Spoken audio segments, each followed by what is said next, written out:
What's up, everyone? Today is Physio Monday. That's right, it's a thing, Physio Monday. We've moved our Physio Fridays to Monday because it's a better use of our time and of everybody in this group.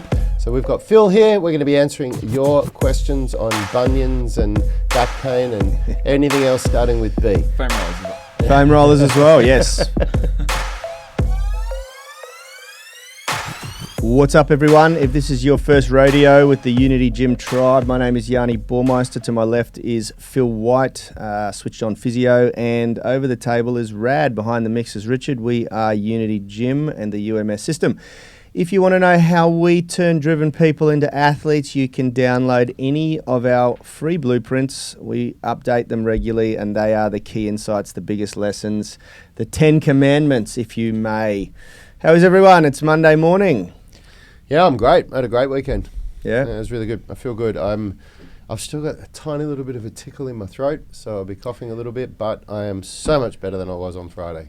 Damn corona cough. Yeah. I think I'm going to need to turn off the video in front of me because after going to a 30th on the weekend where you had to dress as your 18-year-old self, I shaved my beard off and just seeing my face like this. Yeah. I was like, who's this dude sitting across the table? I know, from me? I He don't looked like someone that recognise works this guy. here, but you know. It's bizarro. I don't So, recognise this and guy. now I've got giant bloody Rad / Yanni behind me as well. I'm feeling extra tiny in the background. So for all those podcast viewers, listeners, you are on the right medium to enjoy this because this video is no good for me.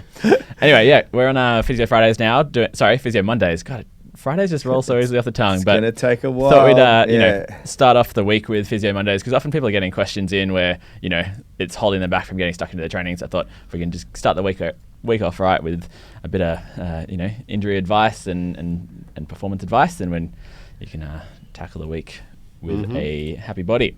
There's two questions we're going to talk about where people are asking about massage guns like Theraguns versus foam rollers. So I thought that would be a good way to probably start. And then we've got a few other questions on there's a guy with a bunion and a history of hernias, and so there's a few things to get in here. But if you have any questions for me or the guys, then definitely get in early because it's always hard when we're just about to finish and then we get a whole bunch of Yeah, questions. That's right. That's right. Get them in early. We understand how your brain works, though, and things get triggered by the conversation. You go, maybe they could help me with this, Do it now.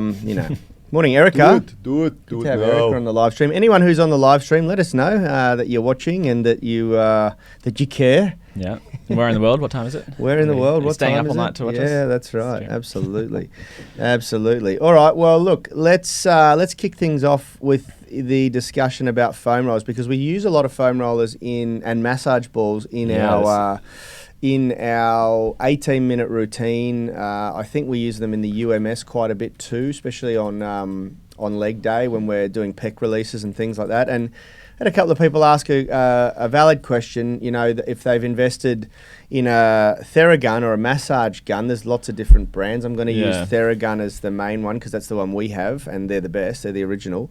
We have a question here from Jorge L. Burgess, who's basically asking, can he substitute a Theragun in for the massage ball / foam roller? And then also one from Rishikesh Tabara, he's considering buying one and wants advice like massage gun versus foam rollers. Well, the first thing I'll say to that is that they're very, very different on the spectrum of cost versus reward. Yep. The good massage guns in AUD, Australian dollars, are upwards of $800.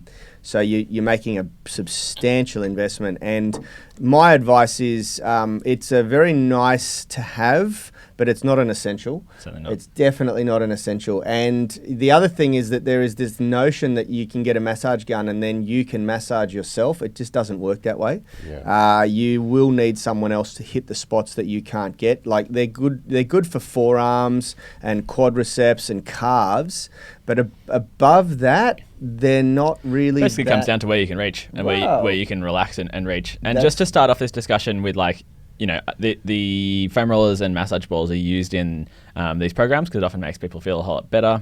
But in terms of, I guess, the, if it's an absolute essential, if you're going to choose your time between, strength, flexibility or foam rolling, unless you're just can't handle anything else but to get through the day with a bit of foam rolling, like you should definitely be like, the focus is on the actual strength work and the actual flexibility training, because there's, massage, like, as if you guys have heard me talk before, like, my background as a massage therapist, but as I've learnt more through my sports science, my physio degree, like, it really isn't going to be the long-term answer to your issues. Like, it's got to come from your active approach to training. So just to get that sort of out in the open first, like, I think that's a really important way. But asking specifically for the mobility master class and 18-minute stretch routine, then I think exactly what Yanni is saying, like, it's got to be about foam rollers are so useful for being able to get to the back of your legs. If you're doing it with a Theragun, you're going to be in some pretty awkward positions, and a lot of it is about being able to relax into these positions. So unless you've got someone who's willing to... That's exactly right. And, you're using your body weight as the tool to apply the pressure and load, and that means that you can literally relax into it, whereas with the Theragun, you're going to be trying to get to these positions. Now that it's different, and Rad made this point before, it's different if you can lay on a massage table and get someone else to do the gun for you, or lay on the floor and get someone else to do the gun for you. As I said, I really like the Theragun for my forearms, biceps, my quads and calves, but I don't use it for much else. Maybe a little bit on the shoulder or the neck. But the thing is, there's a lot of different reasons why we use foam rollers and massage balls. The pec minor release is a very specific one where part of it is the pressure and part of it is the massage, but the other part is the rotation and the arm position, and that's going to be hard to sort of maintain and have the same effect as what your body can replicate when you're sort of standing and using a massage gun at the same time. So I don't think that the massage gun is a good substitute for the massage ball or the foam roller. And those massage balls on eBay or Amazon, they're like $4. It's not even close. Then it's not a substitute at all. Yeah, no. It's a completely different experience. And I think that I reckon this talk can be summed up really easily for me, which is it's like supplements. If somebody said a supplement's good, I'd say, yeah, they're great if you're doing everything else right.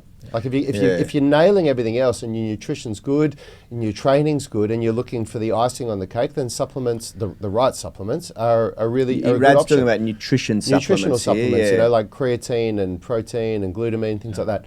And the same thing with foam rollers and massage guns and massage balls. They're really, really good. But man, like, it's like what Phil said. Like, you need to be getting everything else right first. Like, you need to be stretching, doing cardio exercise, doing strength training first, and making sure that you're ticking those boxes. And then if you've got a little bit more time and you can do some of this stuff, then by all means do it. And I do it and love it, but I train for hours every day, so I'm ticking all those boxes already. Yeah, it's how I explain my whole approach to physio. Basically, is like thinking about a pyramid. And unless you're getting the bottom parts of the pyramid, which is basically like a diagnosis and education around that diagnosis, what you can and can't sort of do with confidence, and your likely prognosis, that also what would happen if your recovery if you did nothing as well. Like, I think that's a really important thing that people sort of miss, is when they go see a physio, they get locked into this treatment, whereas if they just went about the day and didn't get any treatment, they would get better in the same amount of time to the same level. So that's kind of my basis of, like, that's the base of the pyramid. And then on top of that, you start adding active approaches, so particularly strength and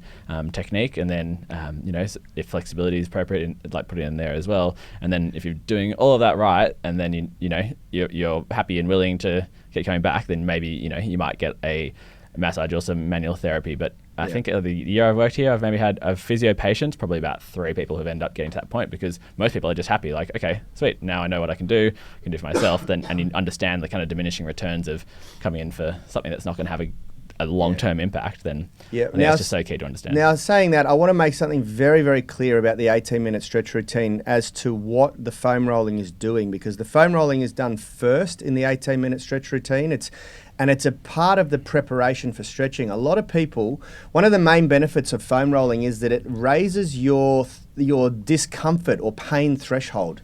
So when you apply that pressure to the muscles, your body is becoming conditioned to discomfort. And stretching for a lot of people is very, very uncomfortable. The other thing is that routine, fancy mechanism, like, name for that? It's the diffuse noxious inhibitory control, which is basically flooding your senses, like basically your nerve senses with, like, a lot of information, where it starts to think like, oh well, I can't find that, like, it just like overrides the system basically and Can you changes. say that again? Diffuse Noxious Inhibitory Control. There you go. DNIC. You heard it There you there go. first. You heard it here first. So I would never have said that, but I do know the science behind it, and it is very, very effective at this. And this is the other thing, okay? Just wait a sec, because I want to make 3 points here.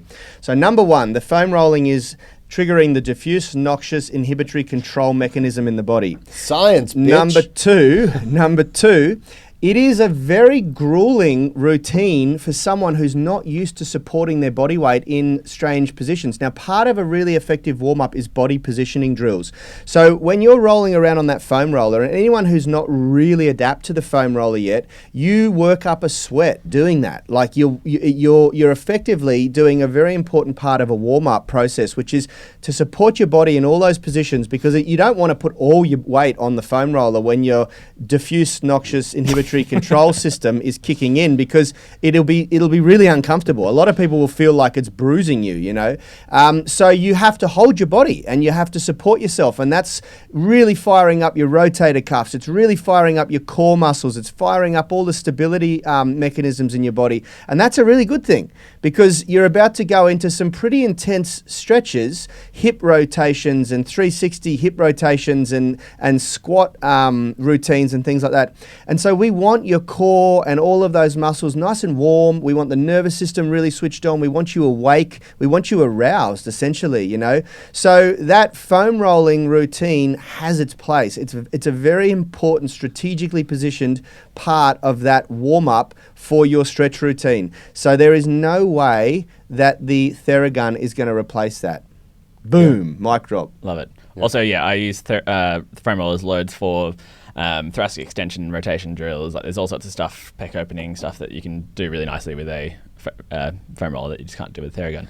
That said, if you've got the time and you've got the money, I've found the Theragun to be very, very useful to deal with aches and pains. Just don't do. What was that? Body. There was someone on the group who had the jigsaw jigsaw where they've put a massage attachment on a No, that's a real thing. There's a company that literally just converts a jigsaw. They give you a conversion kit for your jigsaw. Oh man, Jesus. Yeah. It just I just feel like the Theragun must have some kind of thing where it kicks into It actually does. It has a cutout. At least the one that we've got has a cutout with 30 kilos of pressure on it, which I haven't. The jigsaw might just the jigsaw might leave you in a bit bad place. Look, there's Anyway. there's a bit of silliness going on in the Don't do world. what that person did in the group. Yeah, that's right. So that's what we want you guys to understand, okay? It's a great question, and the Theragun certainly has its place in your training toolkit, but it's definitely not going to replace a foam roller, and I don't believe it replaces the massage ball for the pec minor release either. It's very hard to give yourself self-massage relaxed.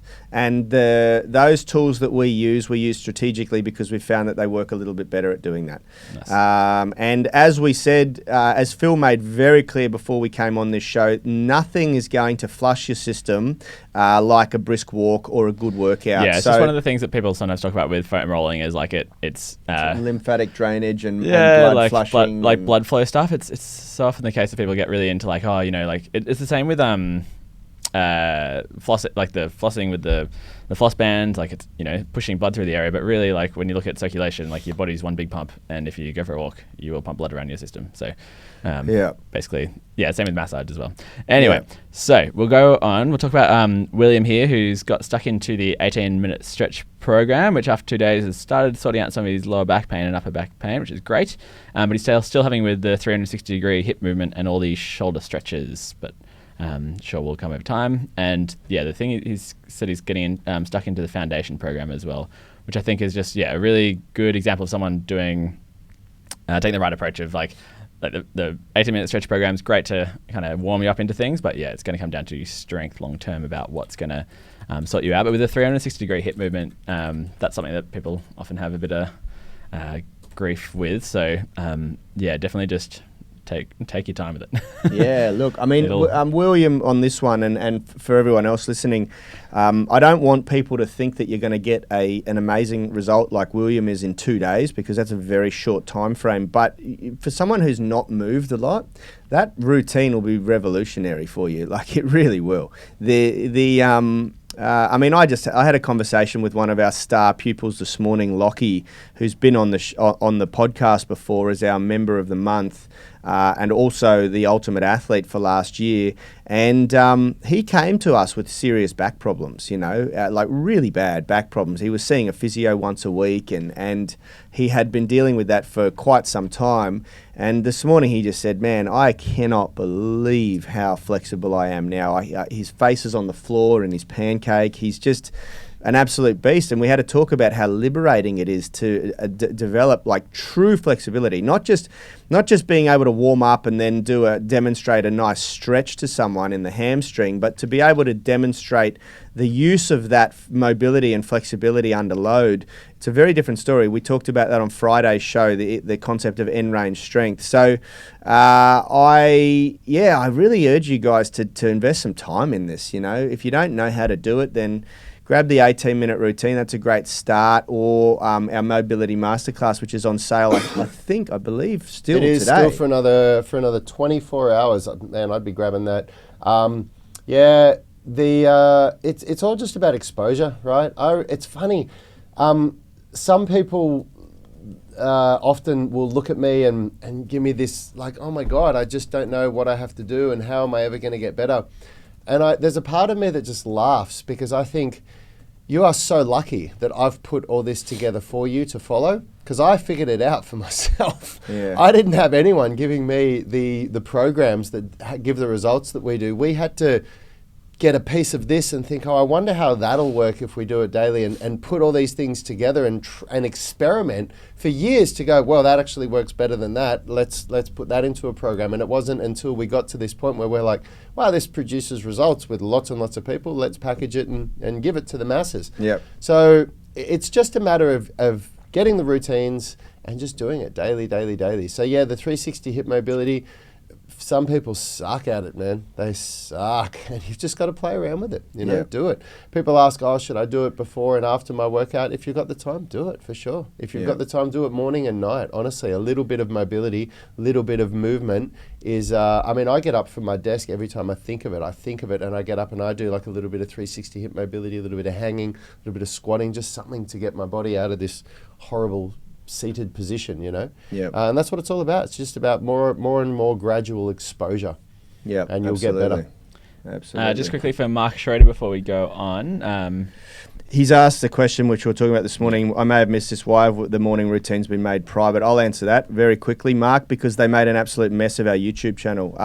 People who are searching for stuff on the YouTube channel weren't searching for those at-home workouts. I know that it's a little bit frustrating for people who were into those routines, but that was a temporary sort of solution to support people during the COVID lockdown over here.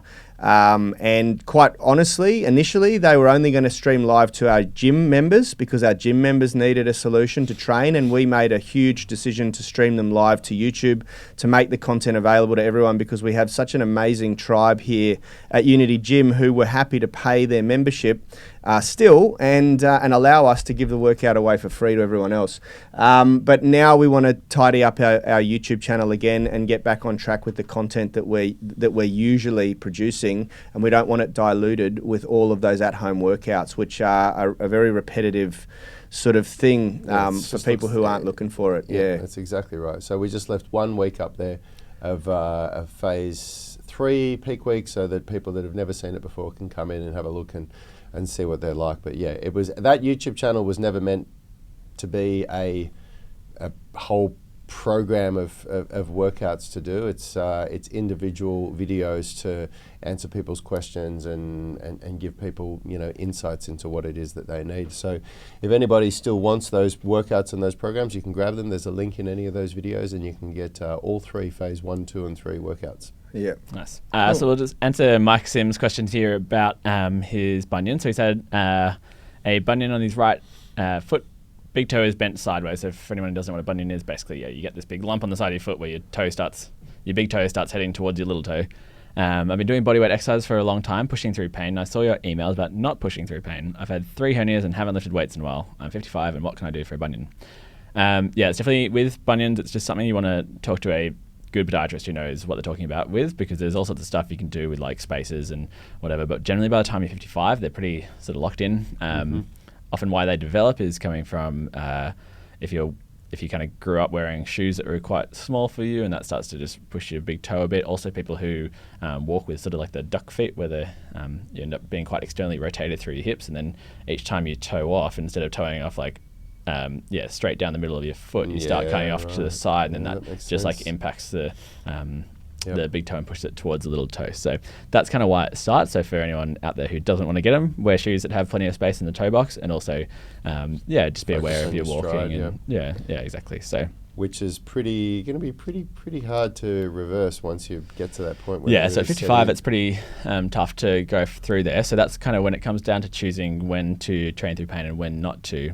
Basically, the thing you want to think about is like how much the pain is it tolerable, and is that going to have like a poor long-term effect on you? And definitely, if you feel pain while you're doing it, and the next day it's still sore, or later in that day you find you can't walk quite as well because you've aggravated it from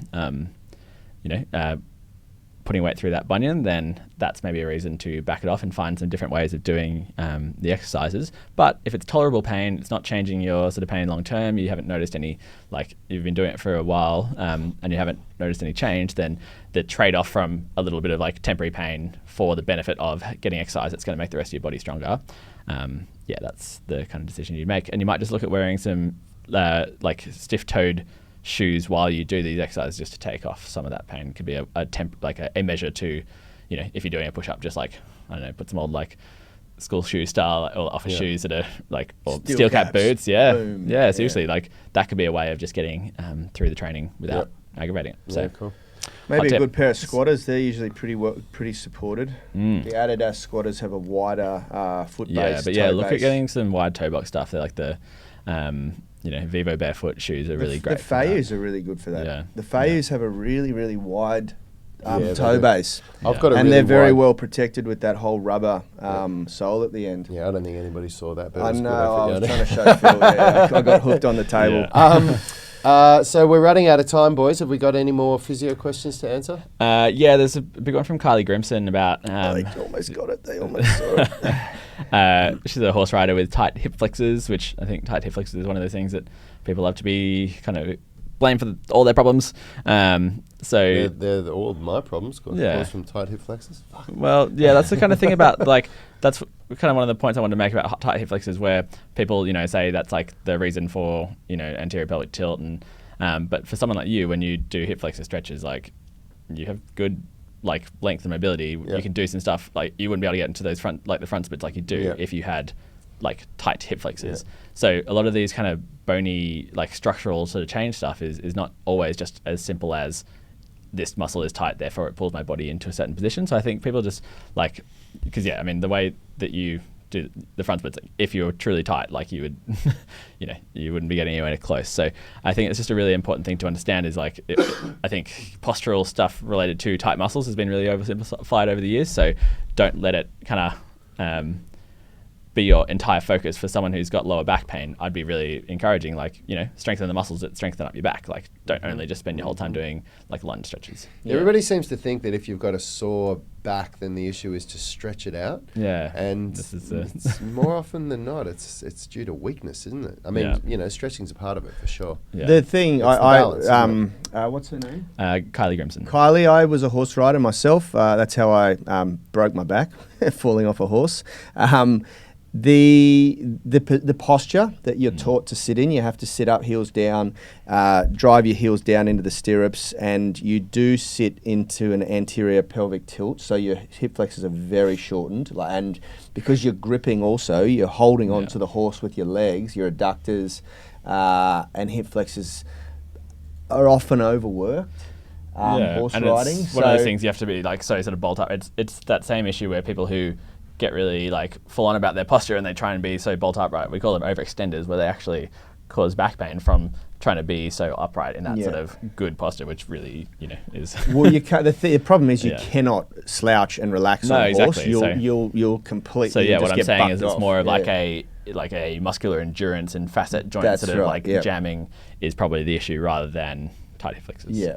There you go. So it would be very beneficial for you to just really strengthen. Which is what she's going to be doing, because she's crazily signed herself up for both the 16 kilometre and the 5 kilometre Tough Mudder in November, and wants to be able to do a muscle up before Tough Mudder, to be able to take on the obstacle course and do a handstand before the end of the year. So she's got some big strength goals, and my only advice is, like, if you're trying to get to do a 5K and a 16K Tough Mudder plus do all that stuff, like, load management is going to be something you need to get right, because otherwise you will burn yourself out and injure yourself before you get there. And for God's sake, build a solid foundation, because you're practicing for movements and things like that. It's really good to set big audacious goals, but you want to make sure that you've done the groundwork. She wants to know where she should start. She's trying to incorporate this 18-minute stretch routine, but basically, you've got to.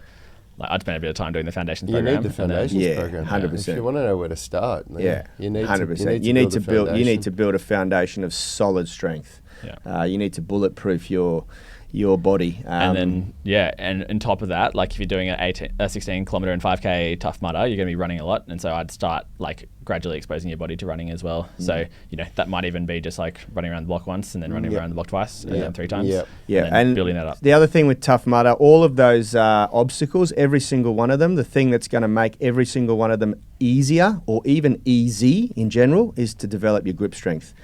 Because every single one of them requires you to grip and support and climb something, and your grip will carry over to every single one of those obstacles. So I would just be doubling down on forearm, bicep, tricep, and grip pinching and crushing strength, all of which are covered in the foundations program. Just quickly, Lee Clements saying he's got bunions from flat feet, and that's similar to that idea that I was talking about, where basically instead of rolling through off your front foot, if you have like a fairly active, strong arch, then you maintain that sort of nice foot position, which then takes you like straight down your foot and off your big toe. Whereas if you have flat feet, often you do get that rolling in, the toes sort of out, and then coming in sideways. So certainly foot and toe exercises to help maintain that arch is great. So nice one there, Lee. Awesome. Cool. Rock on. Physio Monday. You heard it here first. Mate, we had some noxious intellectual discussion there. Diffuse Noxious or just regular Noxious? Diffuse Noxious, that's right. Yep. Physio Monday, guys. It's a thing. So tune in and start your week right. Yeah, tune in tomorrow. We are coming up with some cracking content for you this week. As always, we will see you in about 23 hours. Is about performance, not just body image. You better be willing to accept what you're going to have to do to get there. We'll start focusing on movement goals, strength goals, flexibility goals. When you nail that skill, it's there forever. The body image goal doesn't get you that It's far. the consistency and frequency that's going to get you there. It's not the intensity. There's no shortcuts to mastery and movement. Destination doesn't change overnight, but your direction will. The gym is not the place to beat up the body that you hate. It's the place to build the body that you love. We are the gym that teaches people how to move instead of just exercise, because we believe that health is about performance, not just body image.